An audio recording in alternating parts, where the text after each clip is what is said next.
Alright, Davao City update ho tayo dito sa Jack's Ridge Shrine Hills Matina or Jack's Ridge Restaurant, Shrine Hills Matina, Davao City, overlooking view.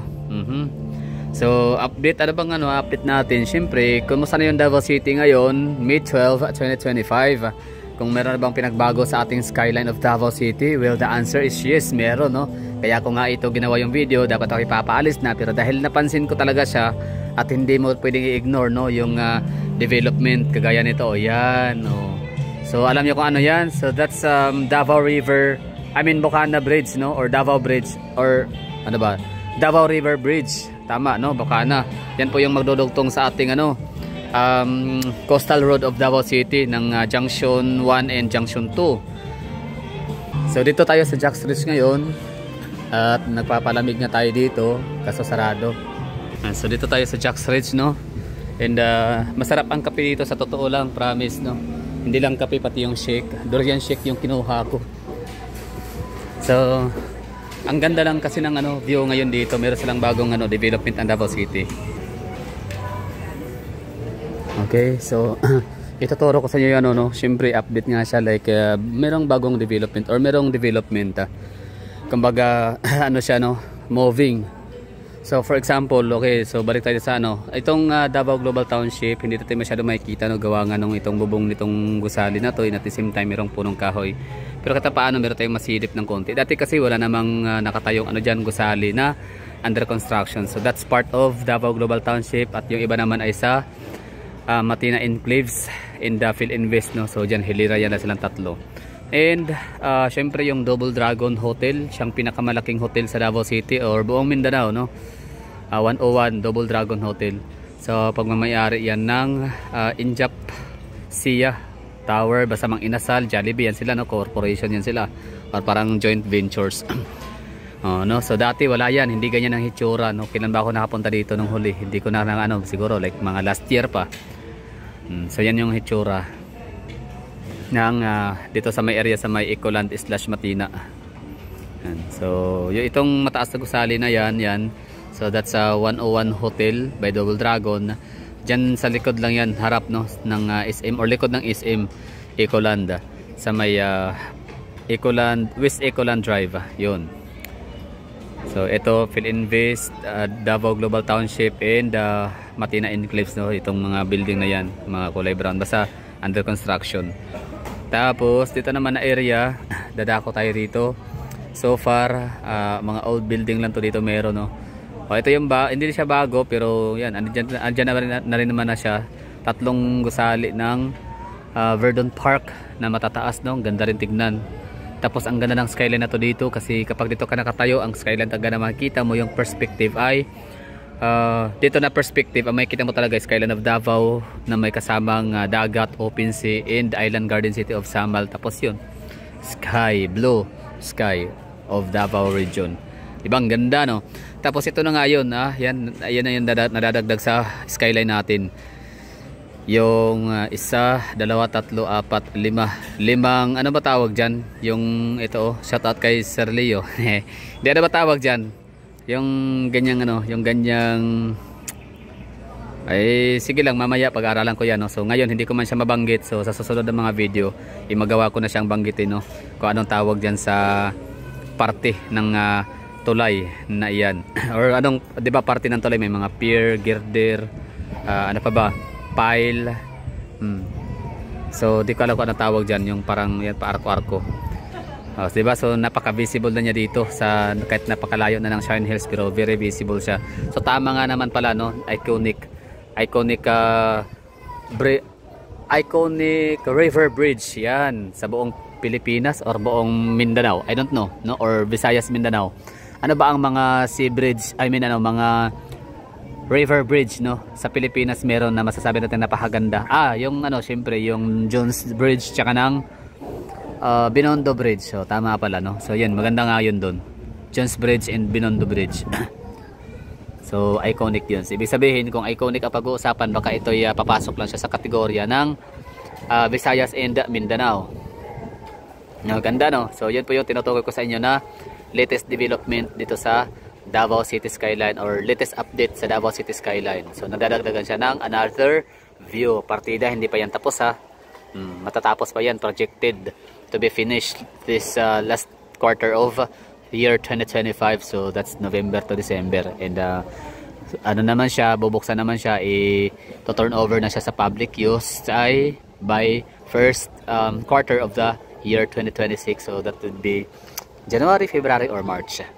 Okay? And maliban dyan, syempre yung ginagawang NCCC Mall of Davao or NCCC MAA, ngayon ay tapos na siya. Although hindi pa siya open, no, hindi pa talaga siya 100% na tapos, pero yung kanyang pala, ang outer facades or yung kanyang outside facade, ang kanyang external view is kita na ho natin, no. Formado na siya. So yan po yung nagdadagdag ng ganda ng view ng skyline natin dito sa Davao City. And of course, ayan, ang ating Paragon Davao or Davao Paragon, no, by Cebu Landmaster. Ang galing niyan, ang ganda niyan kasi napakaliit lang ng kanyang land area. Pero yan, mixed use ho yan. Meron siyang residential building, meron siyang hotel, and meron siyang convention ba yun? And meron din siyang mga boutique, mga shopping center, ganun, no? So very good, galing. Yun nga lang, parang wala siyang hospital kasi hindi naman talaga siya ganun kataon. Hindi siya naman siya township, no?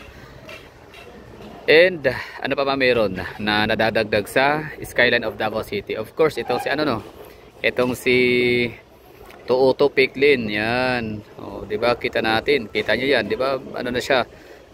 Forming na siya, no? Pumoporma na talaga siya. Makikita na natin yung kanyang ganda. So what else? Ano ba bang natin may dadagdag sa latest update sa Davao City skyline? Ito, di ko lang alam tong pangalan ng mga building na to dito. So ito siguro yung tinatawag lang Ion Blue. Ion Blue ba yan? Kasi medyo kulay blue na siya, no? Pero syempre baka safety net lang talaga yan para sa mga falling debris. Malaking gusali din yan, no? Yun nga lang ay siya, hindi siya ganoon kapansinin. Ibig sabihin wala kasi siyang mga kahilirang mga building kaya hindi siya highlighted. Hindi kagaya nito ibang mga gusali dito na talagang ma-feel mo yung nila taas tsaka lawak tsaka yung ganda kasi meron silang mga katabi, no? Kumbaga given na mako-compare mo siya sa ibang mga high-rise building sa Davao. Hindi mo siya masyadong makikita sa ngayon kasi nga solo siya sa lugar. Lalo na rin to. Soto Grande yata to, panigurado. Soto Grande is siya, hotel and parang condominium din, di ba?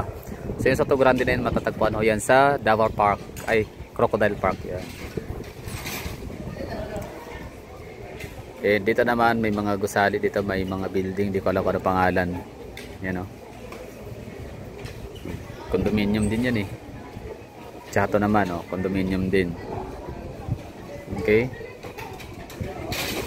So hindi ko na masyadong kabisado yung bandang MAA area, hindi naman kasi masyadong nag-i-explore dyan. Pero tsaka na, darating din dahil sa punto na mag-iikot-ikot, maglilibot-libot ulit tayo dito sa Davao City kapag okay na yung lahat, no? So ako, meron pa akong mga inaasikaso sa ngayon, no? Meron akong mga personal businesses, no? Meron mga personal na inaasikaso kaya hindi ko muna maiikot-ikot ang buong Davao City. At the same time, napakaraming ganap sa mundo, sa bayan, no? Sa mundo, sa politics, no?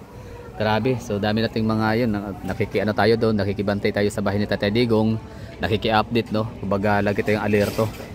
So kano yung mga pwedeng i-update natin, yun ang meeting de avance, mga rally, mga parada, solidarity walk, gano'n, no? So ina-update natin yan kaya medyo yung dati nating content na plain gala lang, review, no? And update sa mga lugar-lugar, hindi lang sa Davao City kundi buong Pilipinas ay hindi na muna natin nagawa, na ipagpaliban muna natin. So ito naman okay na rin kasi sabi ko sa sarili ko matapos lang tong eleksyon, so balik ulit tayo sa dating gawi, no? Yung paglalakwatsa, yung paggagala sa buong Pilipinas. Ikot-ikotin natin lahat ng mga highly urbanized cities sa Pilipinas. So far ang hindi ko pa napuntahan para i-vlog ay ang Zamboanga City, Puerto Princesa City, Palawan, Lucena City ng Quezon, Tuguegarao. Tama ba? Lawag. Basta doon sa may norte na yan, hindi ko pa napuntahan. Yung kailang highly urbanized city. Yung Olongapo po napuntahan ko na. Ang galing. Ganda ng Olongapo. Pero babalikan ko ulit yun. Kasi gabi ako napunta doon. Napaka short. Nabitin lang ako, no? So ano pa ba yung hindi ko napuntahan, no, ng mga syudad?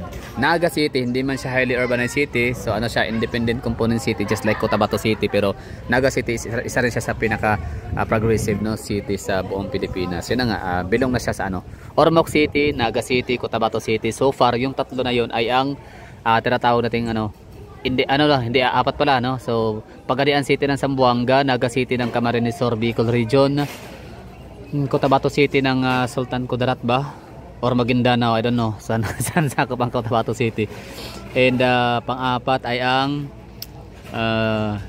Ormoc, nabanggit ko na ba, Ormoc City Leyte, Naga City Camarines Sur, Cotabato City, Soxargen Region yon, no, Barm na lang, Barm pala, hindi pala Soxargen, Barm Region, Pagadian City ng Zamboanga Peninsula, and I don't know kung meron pa bang ibang mga independent component city. I don't know ang Dasmariñas, I don't know, no. So Antipolo, hindi ko rin alam. Basta yung apat lang sure ako doon.